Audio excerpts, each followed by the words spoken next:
कहते हैं कि कभी कभी आदमी अपनों पर विश्वास करके भी धोखा खा जाता है। और अक्सर धोखा वही देते हैं जिस पर इंसान ज़्यादा विश्वास करता है। जी हाँ, दो दोस्त बहुत ही गहरे मित्र थे, बहुत ही गहरी मित्रता थी। लेकिन एक दिन एक मित्र अपने दूसरे मित्र को फ़ोन करता है और पार्टी के लिए आमंत्रित करता है। जैसे ही दोनों मिलते हैं, पार्टी होती है। लेकिन उसी रात जो उसका दूसरा साथी रहता है वह लापता हो जाता है, घर नहीं पहुंचता है। कुछ दिनों बाद पता चलता है कि उसकी तो मौत हो गई है। घर वालों को लाश तक नसीब नहीं होती है। लेकिन पुलिस जब जांच पड़ताल करती है तो एक ऐसी कहानी निकल कर आती है साथियों, जो दोस्ती के पवित्र रिश्ते को शर्मसार कर देती है। तो नमस्कार, प्रणाम, मैं आपका अपना विशु राय हाजिर हूँ एक और नई कहानी के साथ। साथियों, आज कई दिनों के बाद मैं कहानी लेकर आया हूँ। कुछ समस्याएं जीवन में आती जाती रहती हैं, उसी से मैं भी गुजर रहा था। तो साथियों, अपना प्यार दीजिए, सपोर्ट दीजिए। आज से कहानी निरंतर और रेगुलर आपको देखने सुनने को मिलेगी। कई बार यूट्यूब एल्गोरिथम की वजह से भी हम स्टोरी लेकर नहीं आ पाते हैं। तो साथियों, आते हैं आज की कहानी पर। मैं बात कर रहा हूँ उत्तर प्रदेश के प्रयागराज की। वही प्रयागराज जहाँ आज से कुछ महीनों पहले लाखों करोड़ों में श्रद्धालु प्रयागराज गंगा स्नान के लिए, महाकुंभ स्नान के लिए आ रहे थे। होड़ मची हुई थी कि काश मेरा भी नंबर आ जाए। बहुत से लोग आकर वापस भी चले गए, स्नान भी नहीं कर पाए भीड़ को देखते हुए। लेकिन उसी प्रयागराज में दो दोस्त, जिनकी दोस्ती काफ़ी मशहूर रहती है, उत्तर प्रदेश भारतीय जनता पार्टी का एक नेता जिसका नाम रहता है रणधीर यादव। रणधीर यादव पूर्व जिला पंचायत का सदस्य भी रहता है। स्कॉर्पियो गाड़ी से वह चलता था। एक दिन उसके एक दोस्त का फ़ोन आता है और वह फिर दोस्त के पास चला जाता है। लेकिन वह घर नहीं पहुंचता है। शाम हो जाती है, रात हो जाती है, घर वाले बड़ा परेशान होते हैं। अब उनकी जो पत्नी रहती है, रणधीर यादव की पत्नी बबली बबली अपने आसपास रिश्तेदारों से पूछताछ करती है, लोगों से पूछताछ करती है कि आखिर उनका पति रणधीर यादव कहाँ रह गया। लेकिन किसी ने उसे कहीं नहीं देखा था। अब वो बेहद परेशान हो जाती है। और परेशान क्यों ना हो, क्योंकि उसका पति घर नहीं लौटा था। अब इधर बबली काफ़ी परेशान होती है और फिर अपने लोगों के साथ पुलिस स्टेशन पहुंचती है। अब इधर 23 अगस्त को जब वो पुलिस स्टेशन पहुंचती है तो जाकर बताती है कि 22 अगस्त की शाम को उसका पति रणधीर बाहर गया था, लेकिन अभी तक उसका कुछ पता नहीं है। इधर गुमशुदगी और अपहरण का मुकदमा दर्ज कराती है। मुकदमा दर्ज कराकर घर जाती है और अपने पति के आने का इंतजार कर रही थी। लोगों से बार बार फ़ोन कर पूछताछ कर रही थी कि किसी ने रणधीर को देखा है। उसका कुछ भी पता नहीं है, फ़ोन बंद आ रहा है, कल शाम से ही वो गायब है, लापता है। इधर पुलिस जांच पड़ताल कर रही थी, तभी पुलिस को सूचना मिलती है कि रणधीर यादव की जो स्कॉर्पियो है वह चित्रकूट के जंगलों में है। वहाँ पुलिस पहुँचती तो देखती है कि यह तो स्कॉर्पियो रणधीर यादव की ही है, पूर्व जिला पंचायत सदस्य, भाजपा का नेता। अब पुलिस को लगता है कि चलो, इसमें अगर वह स्कॉर्पियो में नहीं है तो कम से कम ये तो है कि वह जिंदा है। लेकिन है कहाँ, अपहरण किसने किया होगा। पुलिस जांच पड़ताल शुरू करती है और फिर घर वालों से पूछताछ करती है। घर वालों से पूछताछ करती है तो उसकी पत्नी बताती है कि उसके जो करीबी दोस्त हैं, राम सिंह, डॉक्टर उदय सिंह यादव, इन्हीं दोनों पर उसको शक है। अब पुलिस डॉक्टर उदय यादव के घर पहुंचती है, उनसे पूछताछ करती है, उनकी माँ को भी हिरासत में लेती है, पूछताछ करती है। तो दोनों इधर उधर की बातें करने लगते हैं। अब पुलिस के पास कोई सबूत था नहीं कि आखिर किसको पकड़ा जाए। पुलिस अब सबसे पहले रणधीर यादव का फ़ोन डिटेल्स, कॉल डिटेल्स निकालती है, सीसीटीवी फुटेज निकालती है। जब सीसीटीवी फुटेज निकालती है और रणधीर यादव की कॉल डिटेल्स निकालती है, लोकेशन ट्रेस करती है कि आखिर वो उस दिन गया कहाँ था, कहाँ कहाँ गया था। लोकेशन ट्रेस होती है तो शक की सुई डॉक्टर उदय यादव के पास जा रही थी। इधर उदय यादव का जो भतीजा है राम सिंह, उसके पास जा रही थी। अब पुलिस उन्हें गिरफ्तार करती है और पूछताछ शुरू करती है। पूछताछ करती है तो फिर दोनों टूट जाते हैं और फिर एक ऐसी कहानी बताते हैं, एक ऐसा किस्सा सुनाते हैं कि जिससे दोनों ही परिवार काफ़ी हैरान रह जाते हैं। आसपास के लोग ही नहीं बल्कि पूरे प्रयागराज के लोग, भाजपा के कई नेता सन्न रह जाते हैं कि आखिर रणधीर यादव के साथ हुआ क्या था।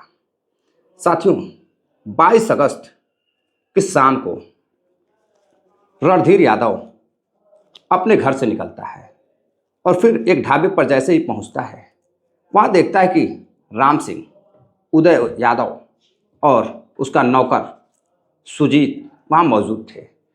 अब वहां रणधीर अपने स्कॉर्पियो से उतरता है, लेकिन उसे यह नहीं पता था कि यह शाम उसकी अंतिम शाम होगी।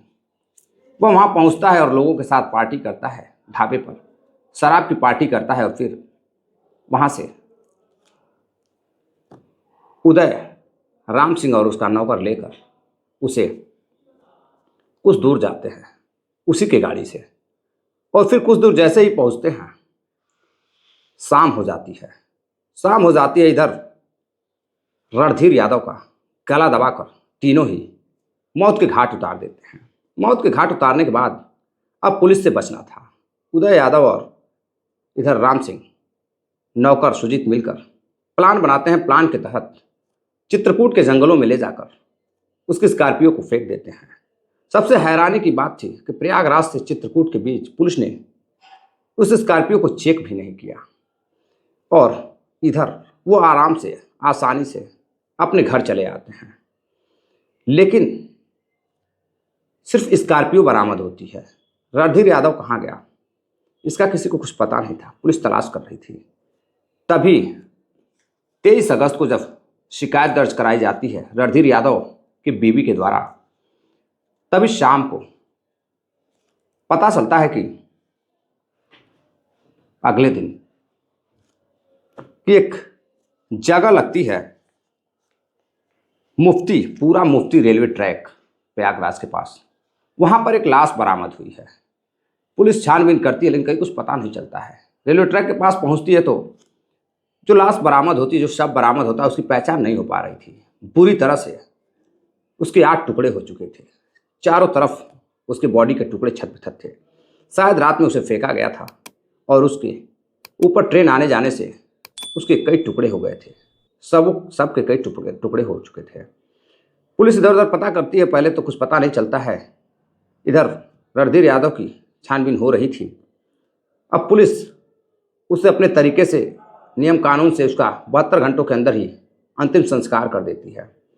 अंतिम संस्कार करने के बाद फिर पता चलता है कि जिस पुलिस ने जिसका अंतिम संस्कार किया था वो कोई और नहीं बल्कि रणधीर यादव, भाजपा का पूर्व जिला पंचायत सदस्य था।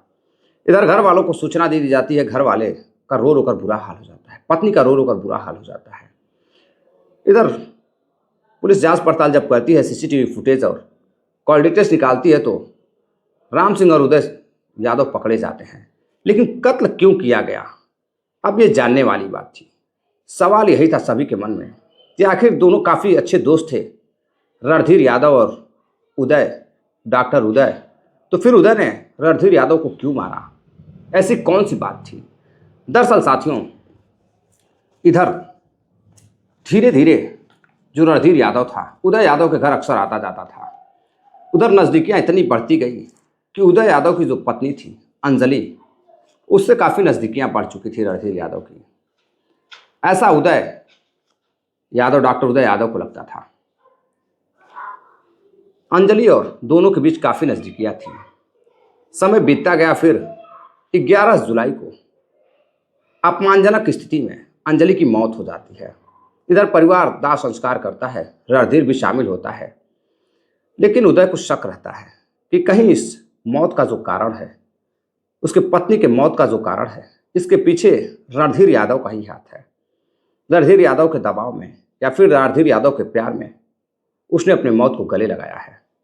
अब वो बदला लेने की ठान लेता है और अपने पत्नी का कातिल रणधीर यादव को समझने लगता है और फिर अपने नौकर को तैयार करता है, अपने भतीजे राम सिंह को तैयार करता है और तीनों के साथ मिलकर प्लान तैयार करता है।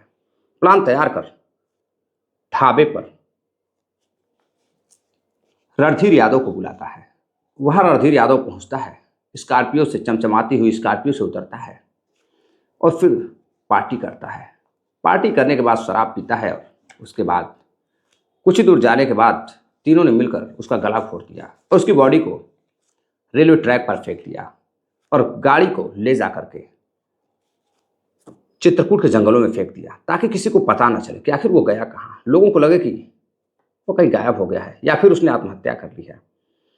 लेकिन पोस्टमार्टम की रिपोर्ट भी पुलिस के पास थी, सारे सबूत थे और फिर अपराधी बच नहीं सकते थे।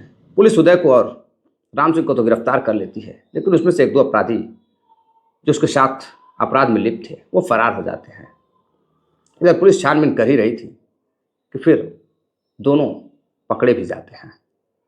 तो साथियों, ये थी पूरी कहानी रणधीर यादव के कत्ल की। एक जिला पंचायत सदस्य नाजायज संबंधों के शक में मारा जाता है, अपनी जान गंवा बैठता है दोस्त के घर, दोस्त के साथ दोस्ती कहें या फिर छल कहें।